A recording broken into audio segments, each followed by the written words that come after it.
This is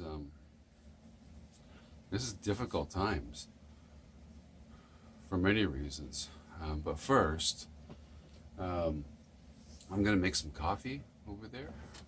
Coffee. Cappy. Okay. Learned this yesterday. I got a heater on back there to keep that kind of sort of warm. And when I turn on my hot water pot, it pops a circuit over there.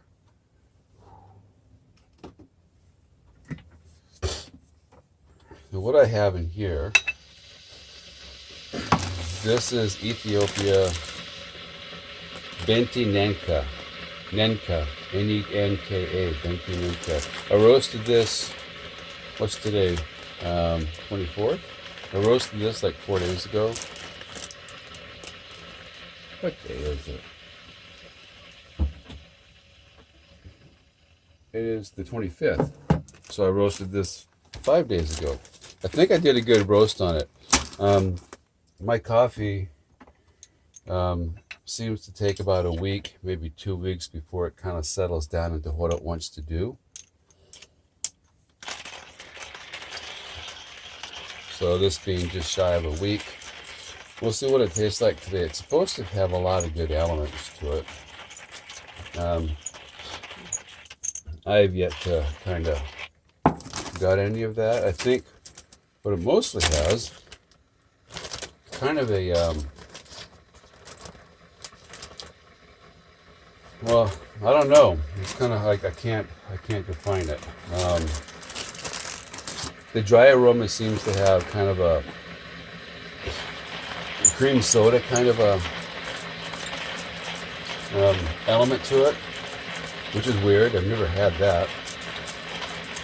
Something creamy, chocolatey, creamy, vanilla-y, kind of like creamy, almost hazelnut-y-ish. If that's a flavor, hazelnut. Well, yeah, hazelnut's a flavor.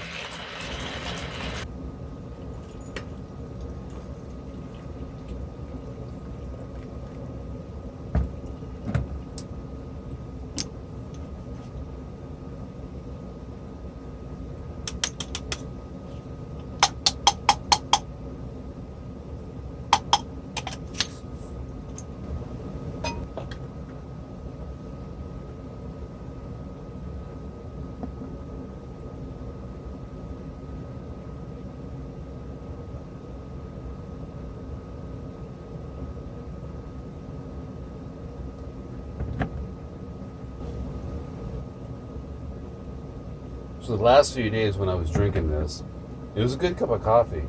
I'm expecting more flavor to it. The last Ethiopian I had, it was a really good one. It had stone fruit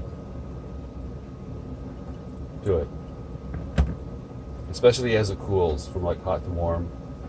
Warm to cold, there's an element of, I think, peach, but it very well could be nectarine.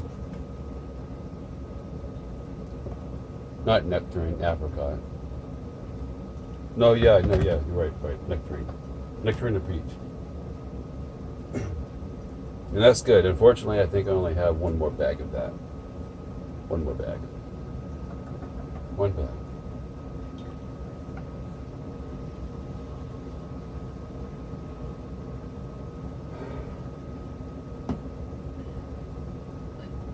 This doesn't have what, and I don't know if it's an element of the paper filter, but it doesn't have that.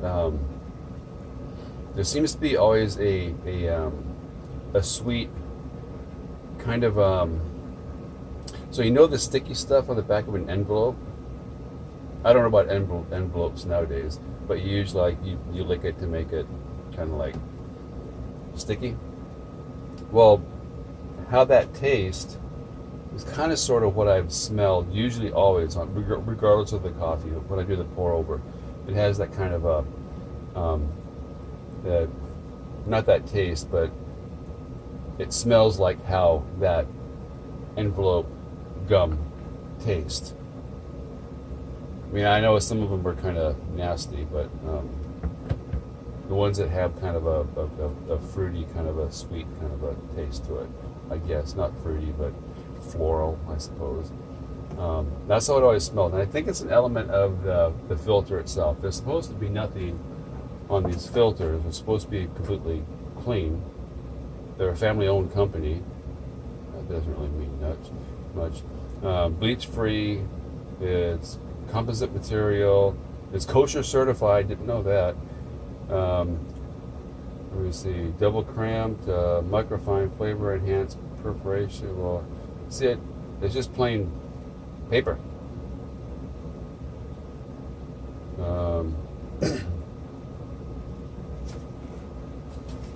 So it shouldn't impart any flavor to it, but I smell what I smell, and that's only during the brewing process. Only during that thing. Sometimes, if you don't filter out your water and you have like chlorine or other kind of impurities, they may react with the coffee itself to impart some other kind of mojo.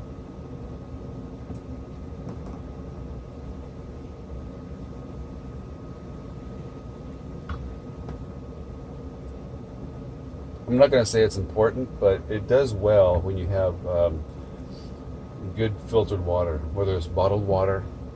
Mine goes through a Berkey imitation thing. It's a Pure Well. My sister bought it for me. Thank you, sister. Well, that's pretty good.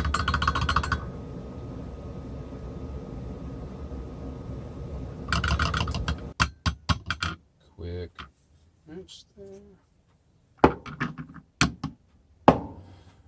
Okay, and here it is.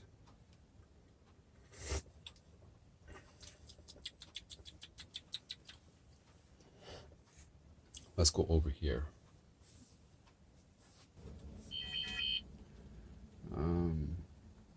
What's that? My phone. Where is it?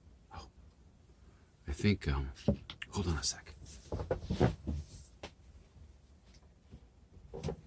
Oh, it's my friend Rachel. So she's having problems with her neighbors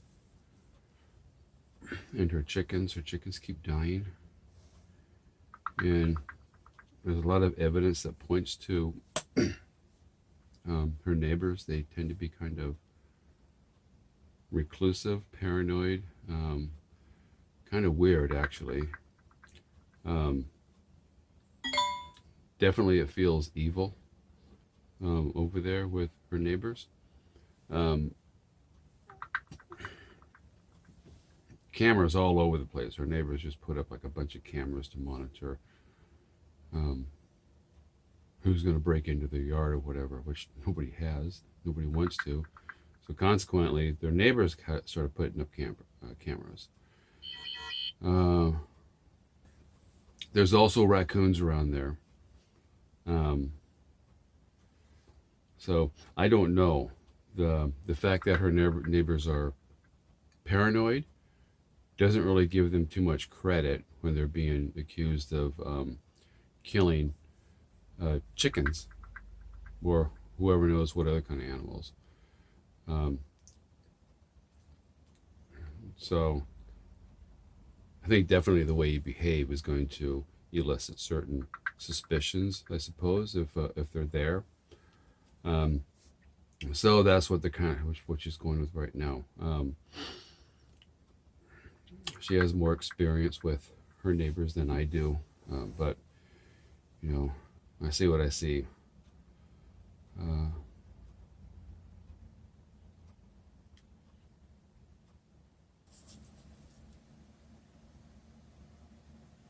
Okay. So let me. I'm just throwing a bunch of random video shit here together. I do want to talk about something though, but let me go to maps. So let's Favorites, save trips. So I'm heading down to Arizona. That's something I've been wanting to do for a while. Would have been nice to have company with me, but that didn't work out. So it didn't work out. There is my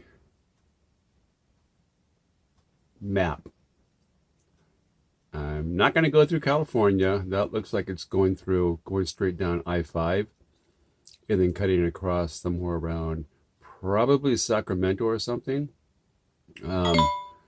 And I don't want to do that. This one takes 19 hours.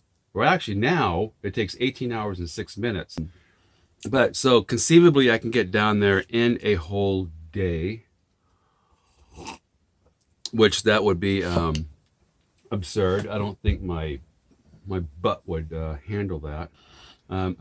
Normally when we went camping, we, meaning me and my family, I guess it's kind of an ex-family, I don't know, we would head off towards Toppenish and head from 82. We would head down 97 down to Maryhill, which is kind of a cool place. They have a cool museum down there. Then we cross the Columbia. There's Maryhill State Park, which is a kind of a nice looking RV park. We would cross the Columbia, and there's a super cool truck stop there called Biggs Junction. They actually have a Cinnabons in there, so if you're ever on 97 going across the Columbia, Biggs Junction is Indian curry and kebabs. But anyways, yeah, Biggs Junction, they have a Cinnabons food. It's a nice place to hang for a while. I guess you can park overnight there. Anyways, that's what we would do to go down into Oregon. Then we only made it down there a couple of times to go get liquor and whatever. Anyways, I'm not going that direction. I would like to, but then I have to squirrel across over to get back onto where I want to get, which I suppose I could do that. But the goal is to not, I don't know what the goal is. So I can dilly-dally and take my time going down there, drive like 200-300 miles a day. There's a rule, 222. One of them is you drive 200 miles and you get to your destination by 2 o'clock, but I don't know what the second 2 is for. Perhaps it's like no more than 2 cocktails. I don't know. That just makes sense. I don't know if it applies. But at any rate, I can do that, and it would take me about a week to get down there, a little over a week to get down there about a week to get down there. Right. Okay, I want to drive by Lake Havasu. So here it is. Lake Havasu. Right. What the heck? Okay, Lake Havasu right there. That goes into California and then back over, and then you can see there's where the little thing is. That's Quartzsite. Lake Havasu has a lot of the general consensus is that you got to stop by there. So that would definitely be a side trip right there. And I think it's probably going to add maybe an extra half hour, whatever, maybe more, depending on what I do. Anyways, that's my trip right there. Not sure how many times I'll be making that. So